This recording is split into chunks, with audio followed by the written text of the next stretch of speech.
السلام علیکم، ڈائٹ میں خوش آمدید۔ آج کی ویڈیو میں ہم ڈسکس کریں گے فوڈ اینڈ ڈرگ انٹریکشن، یعنی کچھ ایسی غذائیں جو کہ آپ کی روزمرہ کی دوا پر اثر انداز ہوتی ہیں، جیسا کہ روزمرہ استعمال ہونے والی ادویات جو ہیں جن کو آپ لگاتار استعمال کرتے ہیں تو وہ آپ کی خوراک سے متاثر ہو سکتی ہیں۔ اسی لیے ضروری ہے کہ جو بھی آپ کو طبیب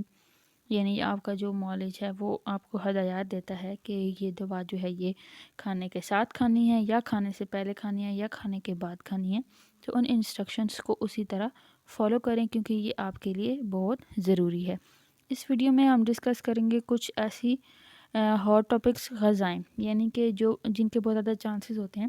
کہ یہ آپ کی روزمرہ کی میڈیسن انٹیک کو افیکٹ کر سکتی ہیں۔ جی، سب سے پہلے ہے دودھ یا ڈیری پروڈکٹس، اس میں بشمول دودھ اور چیز ہے، مکھن ہے۔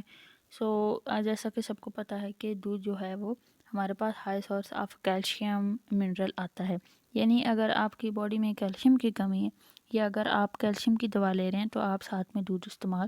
کریں گے، لیکن چونکہ کیلشیم جو ہے وہ اینٹاگونسٹیکلی یعنی الٹ کام کرتا ہے آئرن منرلز کے، تو اسی طرح اگر آپ آئرن کی میڈیسن وغیرہ لے رہے ہیں تو اس ٹائم پہ آپ جو ملک انٹیک ہے یعنی دودھ کے استعمال کو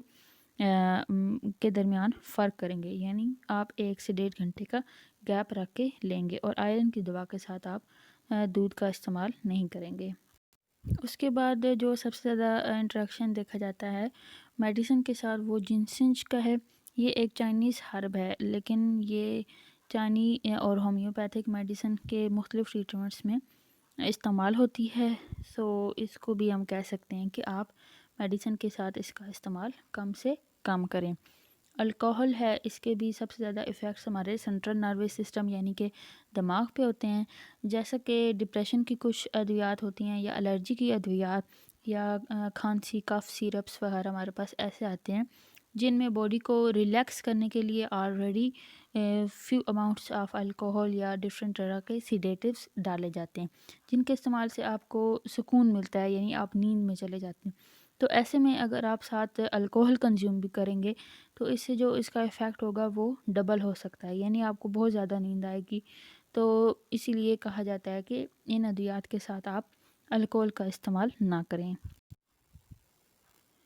بالکل اسی طرح کافی آ جاتی ہے، کافی کا انٹیک، کیفین انٹیک، یہ ایک دم آپ کو تھرل کر دیتا ہے، یعنی آپ کے ہارمون لیول کو بوسٹ کر دیتا ہے۔ ریسرچز یہ بتاتی ہیں کہ استھما کے جو پیشنٹس ہیں وہ یوز کرتے ہیں برونکو ڈائلیٹرز، یعنی کچھ ایسی ادویات یا انہیلرز جس سے جو ان کی پھیپھڑے ہیں وہ بہتر طور پہ کام کرتے ہیں۔ تو ایسی ادویات کا جو اثر ہوتا ہے وہ اگر اس کے ساتھ کافی لیتے ہیں تو وہ اس چیز کو بڑھا دے گی، یعنی اس کو اور بھی بہتر بڑھا دیتی ہے۔ اور دوسری طرف یہ کہا جاتا ہے کہ کچھ لوگ جو کہ دن میں 7 سے 8 کپ سے بھی زیادہ کافی کا انٹیک کرتے ہیں ان کو اپنی برونکو ڈائلیٹرز کی جو مقدار ہے وہ بڑھانی چاہیے۔ ٹیوفائلن جو ہے وہ ایک برونکو ڈائلیٹر کے طور پہ استعمال ہونے والی میڈیسن ہے اور کافی اس کے اثر کو 20 سے 30 گنا بڑھا دیتی ہے۔ اس کے بعد ہمارے پاس کوک آ جاتی ہے، یعنی کہ سافٹ ڈرنکس اور ایسی چیزیں جن میں ایسڈ موجود ہوتا ہے یا سوڈا ڈرنکس آپ کہہ لیں، تو ان کو بھی آپ اپنی ادویات کے ساتھ استعمال کرنے سے گریز کریں۔ اس کے علاوہ جو چارکول کے اوپر گرلڈ آپ فوڈز تیار کرتے ہیں تو ان کو بھی آپ اپنی میڈیسن کے ساتھ اگر لے رہے ہیں تو یہ آپ کی ان ادویات کے ساتھ انٹریکٹ کر سکتی ہے۔ اس کے بعد ہمارے پاس گرین ویجیٹیبلز آتی ہیں۔ گرین ویجیٹیبل جتنی بھی ہوتی ہیں ان میں وٹامن کے موجود ہوتا ہے،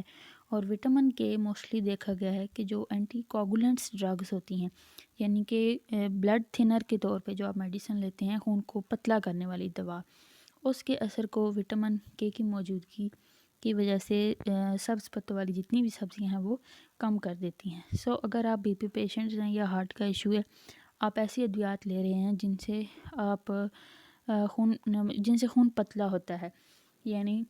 ڈسپرین اس کی ایک کامن اگزامپل ہے، تو ایسی ادویات کے ساتھ آپ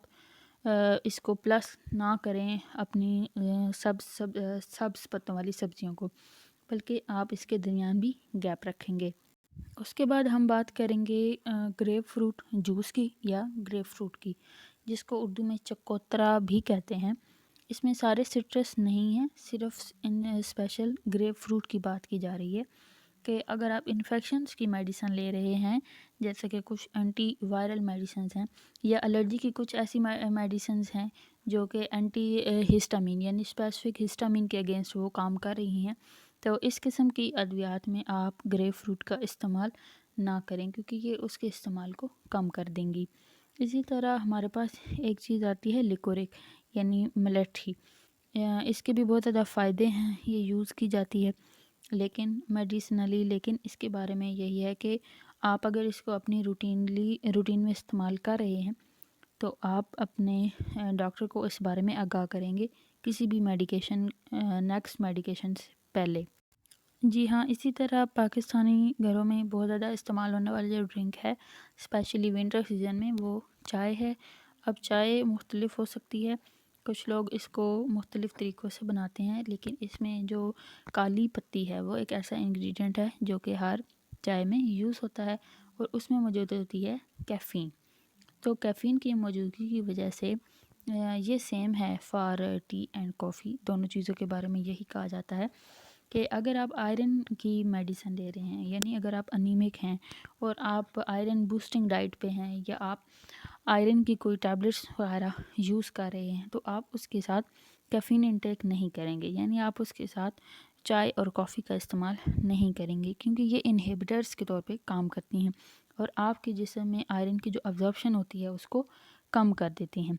اسی طرح فیریٹن ہے یا آئرن بوسٹنگ جو ساتھ میں ہیلپنگ وائٹامنز ہیں جیسے کہ B12 ہے، تو اگر آپ وہ بھی لے رہے ہیں تو اس کے ساتھ آپ چائے کا استعمال نہیں کریں گے۔ اچھا، یہاں پہ میں بتاتی چلوں کہ کون کون سے کیسز ہیں جن میں ہمیں اس انٹریکشن کو یعنی خوراک اور ادویات کے استعمال کو مد نظر رکھنا بہت ضروری ہو جاتا ہے۔ ان میں یہ ہے کہ اگر کوئی ایسا مریض ہے جس کو معدے، جگر یا گردوں کا کوئی مسئلہ ہے، تو وہ اپنی ادویات کے دوران یا اگر وہ اپنے نیوٹریشنسٹ کے پاس وزٹ کرتا ہے تو وہ اس کے علم میں لائے گا کہ مجھے آلریڈی یہ مسئلے ہیں، تو وہ اس حساب سے اس کی جو میڈیسن استعمال کر رہے ہیں ان میڈیسن کے مطابق آپ کو جو خوراک ہے وہ دی جائے گی۔ اس کے علاوہ وہ مریض جو کہ پہلے سے ہی غذائی قلت کا شکار ہیں، یعنی وہ میل نرشڈ ہیں، تو ان پہ جو فوڈ ڈرگ انٹریکشن ہے وہ بہت اچھی طرح مانیٹر کیا جانا چاہیے both by physicians and nutritionist. اس چیز کو مد نظر رکھنا چاہیے کہ وہ کون کون سی ادویات لے رہے ہیں اور اس کے ساتھ ساتھ غذا کا جو ان کا استعمال ہے وہ کیسا ہے، اور ان کی جو زیادہ تر فوڈ پورشن ہے اس میں کون کون سی فوڈس آ رہی ہیں۔ اس کے علاوہ اس میں بوڑھے لوگ آ جاتے ہیں، یعنی عمر کے لحاظ سے وہ لوگ جو بوڑھے ہوتے ہیں اور ان کا جو پروٹین اور پلازما لیول ہے وہ کم ہوتا ہے بڑھاپے کی وجہ سے، تو ان میں بھی یہ انٹریکشن، یعنی اگر وہ کسی قسم کے ادویات لے رہے ہیں تو خوراک کا جو اثر ہے وہ اس پہ زیادہ ہو سکتا ہے۔ اس کے علاوہ وہ لوگ جنہوں نے ابھی اپنا وزن کم کیا ہے، تو ایسے لوگوں میں بہت زیادہ چانسز ہوتا ہے ڈی ہائیڈریشن کا، کہ ایک لانگ اس ڈائٹنگ پروسیس کے دوران ان کے جسم میں پانی کی کمی ہو سکتی ہے، تو ان پیشنٹس میں آپ ڈی ہائیڈریشن کو بھی مانیٹر کریں گے، ڈائٹ کو بھی دیکھیں گے کہ وہ کس طرح کی میڈیسنز لے رہے ہوتے ہیں۔ موسٹلی اس میں ہوتا یوں ہے کہ ویٹ لاس کے جو مختلف طریقے اپنائے جاتے ہیں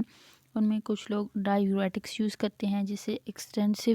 لیول پہ یورینیشن ہوتی ہے، تو اس طرح بھی ڈی ہائیڈریشن ہو سکتی ہے،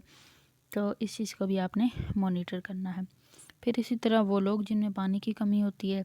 جنہوں نے ابھی اپنا وزن جو ہے وہ کم کیا ہے، اور اس کے بعد موسٹ امپورٹنٹ وہ مریض جو کہ ملٹیپل ڈیزیزز یعنی ایک سے زیادہ تھیراپیز لے رہے ہیں مختلف بیماریوں کے لیے، ان میں اس انٹریکشن کے چانسز یعنی دوائیوں کے ساتھ، کیونکہ وہ ایک سے زیادہ بیماریوں کی ادویات لے رہے ہوتے ہیں، تو ایسے میں اگر ان کی خوراک جو ہے وہ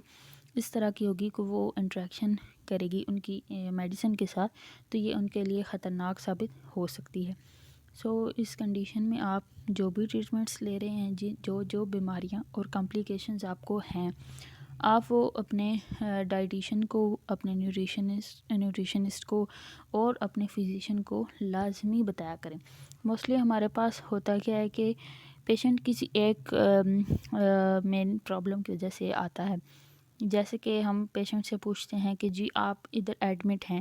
تو آپ کو کیا مسئلہ ہے، تو وہ بتائے گا کہ مجھے دل کا مسئلہ ہوا تو میں ایڈمٹ ہو گیا۔ اچھا، اس کنڈیشن میں تو اب ڈائگنوز ہو جاتا ہے اور فائلز ہمیں بتا دیتی ہیں کہ اس کی بیہائنڈ کیا ریزن ہے، ہائی بلڈ پریشر ہے، شوگر ہے، کولیسٹرول ہے یا کیا ہے۔ لیکن اگر کوئی سائیڈ پرابلم ہے یا آپ کو ہسٹری میں ہوا ہے تو آپ اس کو بھی لازمی مینشن کریں، یعنی کہ پیشنٹس کی جو اوور آل ہسٹری ہے وہ ایک فزیشین پہ بھی اتنی ہی رسپانسبلٹی آتی ہے اور پیشنٹ پہ بھی، کہ وہ اپنے فزیشین کو پوری طرح آگاہ کرے۔ امید ہے ویڈیو آپ کو پسند آئی ہوگی، چینل کو سبسکرائب کرنا نہ بھولیں۔ اللہ حافظ۔